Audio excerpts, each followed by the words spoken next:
for 6 nights. Well, 6 nights being tonight. I had to pay $444 just to stay here for 6 nights. But I'm informed that this is a fallout shelter, my fallout shelter, and I'm not supposed to leave. In addition to the fact that I should be receiving a chargeback.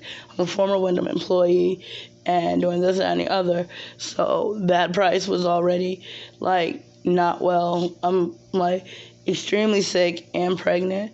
I have terminal cancer, as I mentioned. So I already know that there's more on this planet that they can do for me other than for me to spend this last night here and then prepare to check out at 11 a.m. tomorrow to go to the resource center. And then what? If the Salvation Army is not getting any calls, and that's where I was supposed to be in the first place for 90 days while I worked on self-sufficiency, then where exactly am I to do? They're not accepting any calls. They won't let me stay there. Let me stay there one night. I was sexually assaulted and forcibly removed from Walmart, one of my places of employment, when I was on my way out of the door to catch the bus to get to the Salvation Army. And they say since I arrived there in handcuffs in a police car, even though the police officer didn't escort me to the door or say anything to them,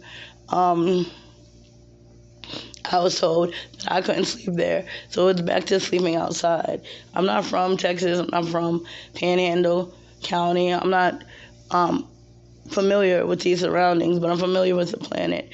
Now, I would know, to forcibly remove me when I was on my way out the door, accusing me of stealing without consulting the video or anything else like that. In addition to the fact that I have no reason to steal, to be accosted like that, I had to pull everything out of my bags while I'm sitting in the riding car, as disabled as I am, and it showed all the people who were around watching, the security guard who lied and said I stole. All of those things were on video. So these are unregistered, unlicensed vehicles and handcuffs and having to transport me there when I was on my way to get on a bus. It does not make any sense whatsoever that I'm this bullied and this disabled and being this sexually assaulted and tormented, this, that, and the other, in all these different kinds of ways. So it shows and it stands the reason that I'm trying to prevent my children from going through any of this heartache and things like that. Heartache, headache, physical and mental debilitating. Oh gosh, you see what happens. Anyway, so I know all of these different things are set out for us as human beings to survive what's going on the planet, especially this unprecedented, uncategoried, undocumented throughout the course of time, this domestic terrorism that we happen to be fighting. It doesn't matter that I'm a member of the United States American military, no matter how many times I say it. And all of my pensions from my first job, actual job, working when I was 16 years old, all of them were stolen. Mind you, before that, I did things help create a new brand of graham cracker, things like that I did as a toddler. So all the income that I've earned income in addition to pensions and 401ks and saving options, all these different things, they've all been stolen from me. I have no way to contact anybody. I don't have anybody's phone number. My things get stolen frequently.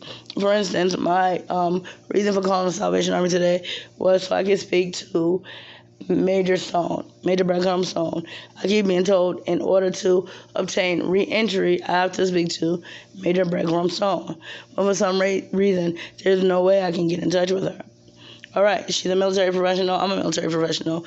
So why is it that we cannot seem to find each other on this planet? I don't have a phone number.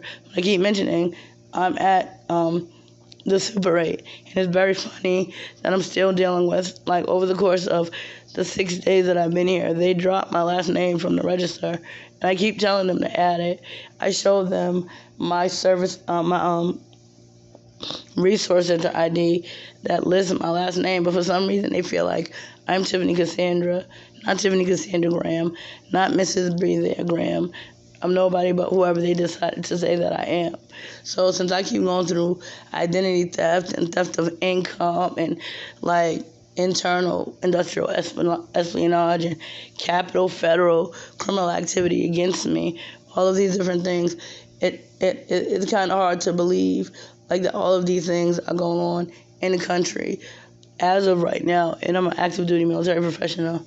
Even if you want to consider the fact that I'm just enrolling in a PhD, well, I just enrolled last May in a PhD program in military sciences, in addition to re-enrolling in ROTC, which makes me an ROTC officer and not a cadet because this is my second enrollment. So I've been an active duty military professional since I've been learning as an ROTC cadet when I was 15 years old, when I attended High Placement Academy High School, Kaplan University in Hyde Park, Massachusetts. So here we are in 2021, and we're all going through the strangest of situations, like traveling back and forth across the country or back and forth across the state. And you see all these tans and creams and brown and clay coloring of the clays. And the last time you end up traveling through that part of the community, it's green. You finally end up in a hotel for the first time after that captivity, and your legs are green, just as green as the landscape. You're like, damn, whatever you might happen to say. What happened to the planet? What happened to society? What happened to the environment? So I see all of these things. So it doesn't really matter that beyond the point that they're saying, well, no one is speaking to me directly, like right in my face where they can see, or no one is calling me on the phone, or this, that, and the other. They're acting like I'm not a human being that lived on this planet for 39 years, and I've learned. I'm a professional college student. I've been in college since I was 2 years old, from Baby Geniuses Academy to Little Einsteins to High Placement Academy High. I attended Kaplan University, Howard University. I got accepted to Harvard, but I haven't attended yet. Massachusetts Community College to Quinsigamond College, Penn Foster, New York Institute of Art and Design, Art Institute of Pittsburgh, all of these different academic things that I've been doing and researching throughout the course of my life.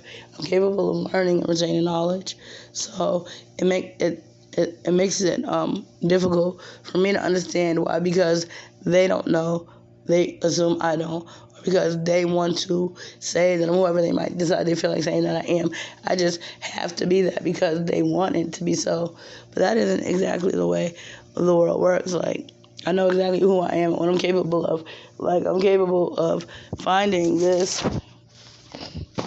phone book and, dog earring the page where I found the social services organizations.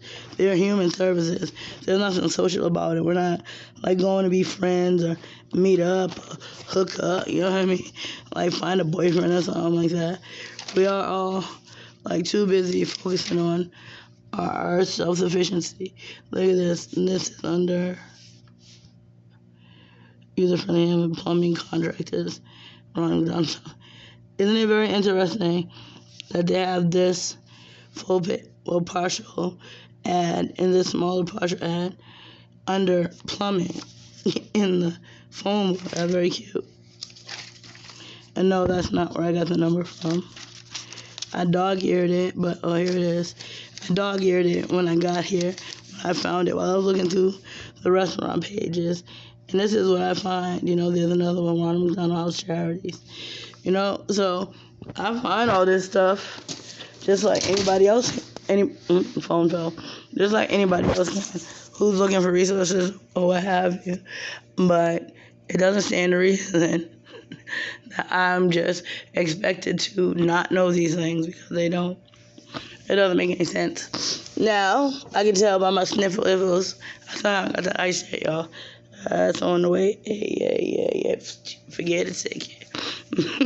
Anyway, that's on the way. We got some eye boogies. Well, not really dry eyes, though. Anyway, let's try this Sonics again.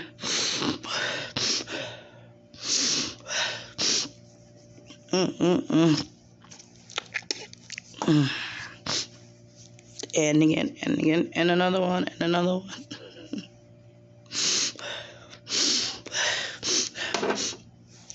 And let's this infamous already almost gone. I know, right?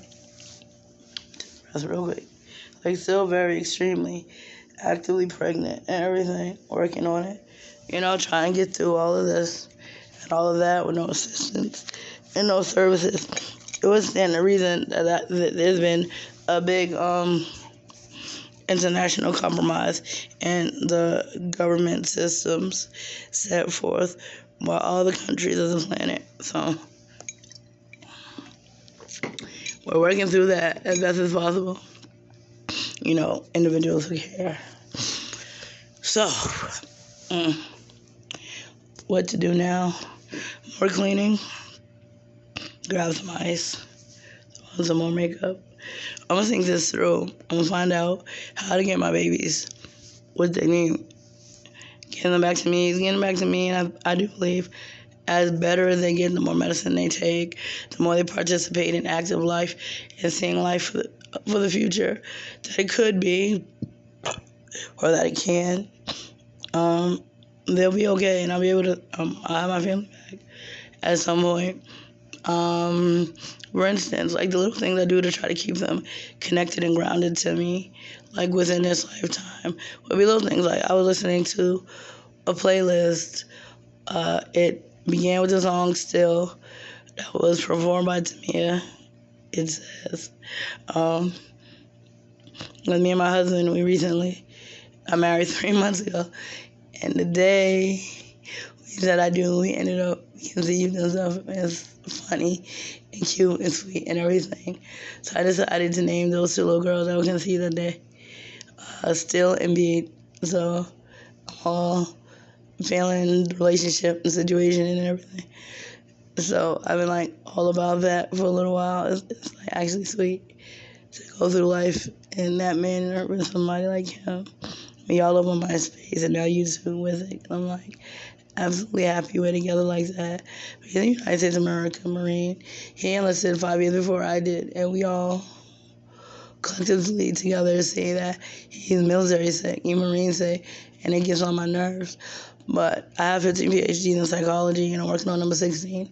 I'm trying to figure out like how to treat him, but he knows more about what happened to him in Afghanistan. Like I'm still trying to figure out who sent him and his unit to Afghanistan looking for Abu Dhabi. Abu Dhabi isn't a place, and Afghanistan is. So I wanted to know like how all of that happened. So we're gonna figure that out to treat him, to get him near me, like with me. And people keep separating us. Like for instance, it took a while, but they put him in this place, the Super 8. They put him on the first floor somewhere.